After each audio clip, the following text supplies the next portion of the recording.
পোলাওটা রান্না করলাম আলহামদুলিল্লাহ। আমার মেয়ে আর আপনাদের পেটুক বলছে পোলাওটা নাকি খেতে খুব ভালো হয়েছে, ঝরঝরা।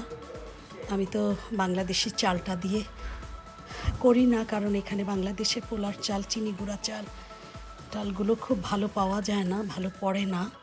তো এবার নতুন একটা ব্র্যান্ড বাংলাদেশের নিয়ে আসছি আলহামদুলিল্লাহ।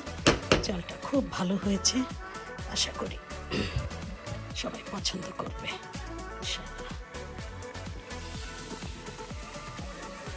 আজকে আমাদের একজন গেস্ট আসতেছে, সম্পর্কে আমার বিয়াই হয়, সেই বিয়ের জন্য রান্না বান্না সমস্ত কিছুর আয়োজন করা হয়েছে এবং রূপচর্চাও চলছে। বিয়ের সামনে সুন্দর করে সেজে গুজে যেতে হবে না। মেয়ে ঝটপট মুখে একটা প্যাক লাগাই দিল যে মা সুন্দর লাগতে হবে আপনাকে। এখন প্রমাণটা রেখে দিলাম, দেখেন আমার মেয়ে প্যাক লাগাই দিচ্ছে আমার বিয়ের সামনে যাতে আমাকে সুন্দর লাগে।